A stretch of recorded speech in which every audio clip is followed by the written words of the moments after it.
Meghan Markle is opening up for the first time about the death of Queen Elizabeth II, her husband, Prince Harry's, late grandmother.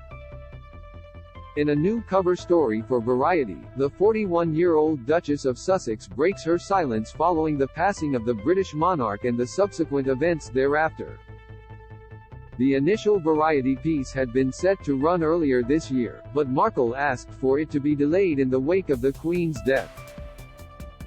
She notes concern that any comments about her husband's estranged family might be a distraction from continued mourning, but did take the time to speak about the Queen. The mother of two joined her husband for several of the official events for Queen Elizabeth, including the state funeral, which took place on Sept. 19 at Westminster Abbey in London. There's been such an outpouring of love and support. I'm really grateful that I was able to be with my husband to support him, especially during that time, Markle tells Variety. She describes the events following the Queen's death as a complicated time, but shares that Prince Harry had a particularly touching silver lining to his grandmother's death. My husband, ever the optimist, said, now she's reunited with her husband, she recalls, referencing Prince Philip's 2021 death at the age of 99. Markle also calls the late Queen a shining example of female leadership, noting that she feels deep gratitude for the time she got with the monarch. I've reflected on that first official engagement that I had with her, how special that felt. I feel fortunate, she says. And I continue to be proud to have had a nice warmth with the matriarch of the family. As for how she and Harry are moving forward in the wake of the Queen's death, Markle says their focus is on the future. In big moments in life, you get a lot of perspective. It makes you wonder what you want to focus your energy on, she shares. Right now, we feel energized and excited about all of the things we've been building toward. We're also focused on our foundation. So much of the work we do includes the philanthropic space. The British monarch died at the age of 96 on September 8. Shortly after her death, Markle's husband, Prince Harry, released a statement. In celebrating the life of my grandmother, Her Majesty the Queen, and in mourning her loss, we are all reminded of the guiding compass she was to so many in her commitment to service and duty, Harry said in the statement released on his Archewell website. The statement was issued according to official protocol and held an extra day out of respect for the anniversary of Sept.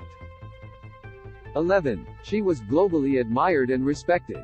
Her unwavering grace and dignity remained true throughout her life and now her everlasting legacy, he continued. Let us echo the words she spoke after the passing of her husband, Prince Philip, words which can bring comfort to all of us now. Life, of course, consists of final partings as well as first meetings.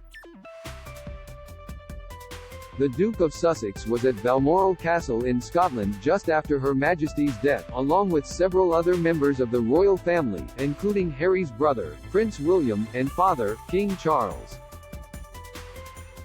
However, a source told ET that Meghan was not invited to the castle at the time. On September 10, Meghan and Harry reunited with Kate Middleton and Prince William outside of Windsor Castle to view floral tributes in honor of Queen Elizabeth. Harry and Meghan had been abroad when the news first came that the Queen's health was declining. They attended the One Young World Summit in Manchester, England, before heading to Düsseldorf, Germany, for the one-year-to-go launch event for the Invictus Games. Meghan then stayed behind in London while Harry travelled solo to Scotland amid the news of his grandmother's declining health. The 37-year-old grandson of the late British monarch currently resides in Montecito, California, with Markle and their two children, son Archie, 3, and daughter Lilibet, 1, who is named after her late great-grandmother. The couple has been estranged from many of the royals since the couple stepped down as senior members of the royal family, a decision which was made official in spring 2021. Harry notably returned to the UK in April 2021 for the funeral of his grandfather, Prince Philip, as well as a statue unveiling at Kensington Palace in July 2021 in honour of his late mother, Princess Diana, on what would have been her 60th birthday. In his March 2021 interview with Oprah Winfrey, Harry praised his relationship with his grandmother, despite living across an ocean from her. "I have spoken more with my grandmother in the last year than I have done in many, many years," he said.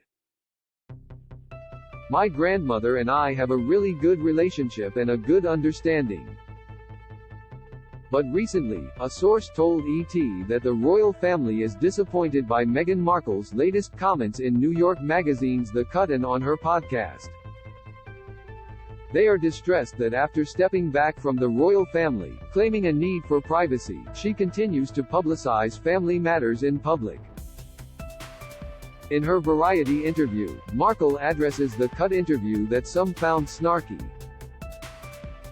"The New York story was intended to support my podcast, archetypes, and focus on our projects. I've had some time to reflect on it. Part of me is just really trusting, really open. That's how I move in the world," she says. "I have to remember that I don't ever want to become so jaded that that piece of me goes away. So despite any of those things, onward, I can survive it." Royals follow Queen Elizabeth's coffin procession in Edinburgh. This video is unavailable because we were unable to load a message from our sponsors. If you are using ad blocking software, please disable it and reload the page.